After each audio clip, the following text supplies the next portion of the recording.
নমস্কার বন্ধুরা, আমরা এখন চলে যাচ্ছি ঋষভ থেকে কালিম্পং।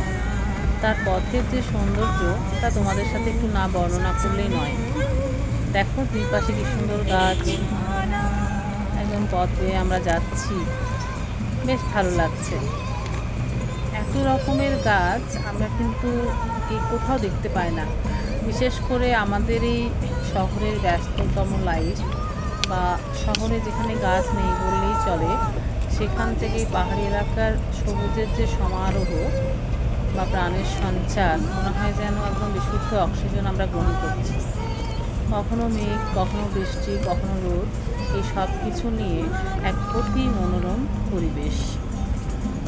এখন আমাদের গন্তব্য হচ্ছে হনুমান টকিজ। চলো দেখা যাক। এবারে হনুমান মন্দিরে গিয়ে তোমাদেরকে এখানে দেখায়, এটাও একটা অন্যরকম অভিজ্ঞতা। এই যে আমরা সিঁড়ি দিয়ে উঠছি, বা এখান থেকে একটা অনেক বড় হনুমানের মন্দির আছে। এখানে মন্দির বললে ভুল হবে, হনুমানের মূর্তি আছে।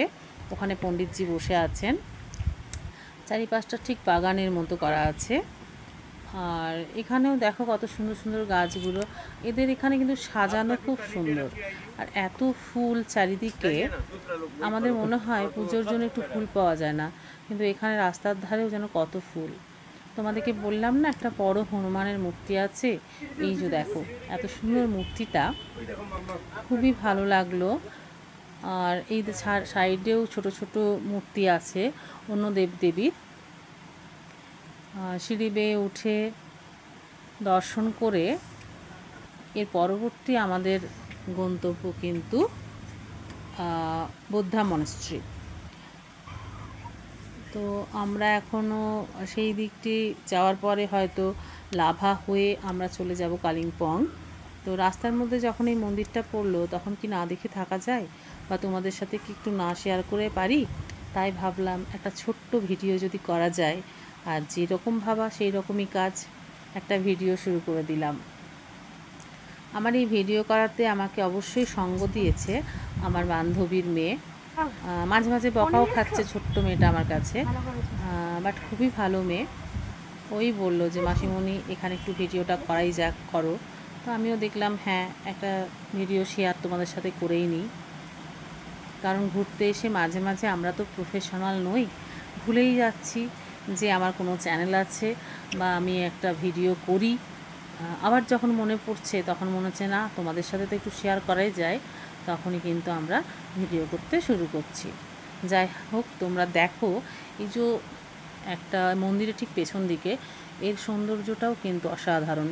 যেখান থেকে পুরো তোমার মেঘ দেখা যাচ্ছে, বা অনেক দূরে একটা শহরের পরিবেশ। এখান থেকে হয়তো ভালো দেখতে পাওয়া যাচ্ছে না, কিন্তু যতটাই দেখতে পাওয়া গেছে তোমাদের সাথে আমি শেয়ার করছি। একদিকে পুরো খাদ দেখো, এত ভালো লাগছে। এই যে ছোটো ছোটো ঘরগুলো তোমরা দেখতে পাচ্ছ হয়তো, কিন্তু খুব ঘিঞ্জি নয়, অনেক দূরে দূরেই আছে। বাকি কিন্তু শুধু সবুজ আর সবুজ, গাছ আর গাছ, তাছাড়া আর কিছুই নেই। মাঝে বজরংবলী বিরাজমান। এবার আমরা চললাম আমাদের নেক্সট ডেস্টিনেশন বুদ্ধা মনস্ট্রি। এটা একদম রাস্তার ধারেই মনস্ট্রিটা। এখানে খুব ছোটো বড়ো অনেক কিন্তু মনস্ট্রি আছে। আমরা সব মনস্ট্রি কিন্তু দেখতে পারি না, কারণ এত সময় হয় না। মেন কয়েকটা দেখে নিই, তার মধ্যে বুদ্ধা মনস্ট্রি একটা। এটা আমার বেশ ভালোই লেগেছে। এখানে কিন্তু খুব বেশি যে লোক আসে সেটা কিন্তু নয়, তার মধ্যেও যাদের মনে হচ্ছে যে যেতে যেতে রাস্তায় একবার নেমে দেখা যাক, তারা নামছেন। তাদের মধ্যে কিন্তু আমিও একজন করি। এখানে সাইডে দেখতে পাচ্ছ তোমরা ছোটো ছোটো দোকান আছে চিপস বা কোল্ড ড্রিঙ্কস এসবের জন্য।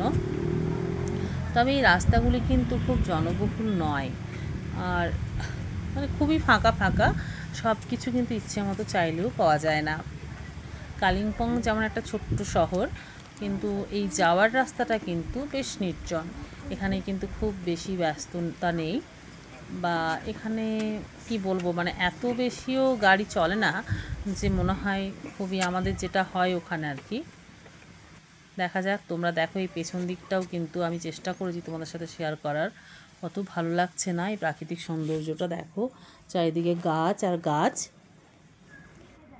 দেখি কিন্তু এবারে আমরা আস্তে আস্তে স্কিপ করব, মানে আমরা এখান থেকে চলে যাব আমাদের পরবর্তী ডেস্টিনেশন এবং নেক্সট ভিডিওতে তোমাদের জন্য। দেখো তোমাদের জন্য কি অপেক্ষা করছে। ততক্ষণ কিন্তু আমি তোমাদেরকে বিদায় জানাবো, বাট তার আগে তোমাদেরকে একটু মনস্ট্রিটা দেখিয়ে দিই। জাস্ট তোমরা নিশ্চয়ই দেখতে পাচ্ছ মনস্ট্রিটা।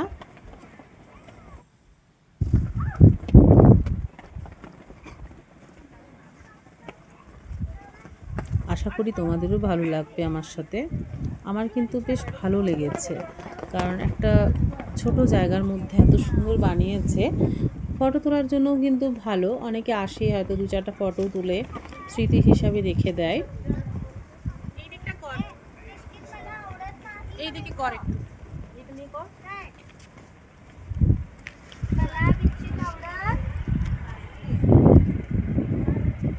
নিশ্চয়ই তোমরা দেখছো, তোমাদের ভালোই লাগছে আশা করি। এখানে ভগবানকে ভোগ দেওয়া হয়েছে, সেটা কিন্তু কাঁচের মধ্যে রাখা হয়েছে।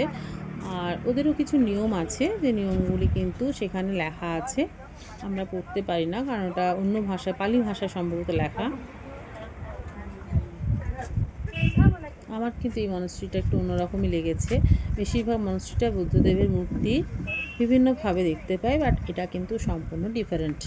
এটা হলো ঠিক পেছন দিকটা। এখানে কিছু ঘর আছে, এটা কিন্তু মনস্ট্রি নয়, এটা ওই মনস্ট্রি টাইপেরই ঘর।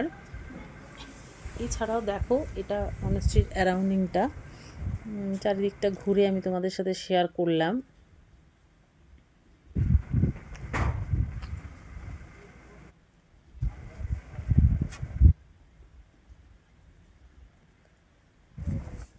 আমার কাছে অনেকে জানতে চেয়েছো যে আমাদের এই রিসর্ট থেকে কালিম্পং যাওয়ার জন্য কত কি খরচা হলো। হ্যাঁ, খরচা মানে হোটেল তো আমরা আগেই বুকিং করেছি, বাট গাড়ি ভাড়াটা নিয়ে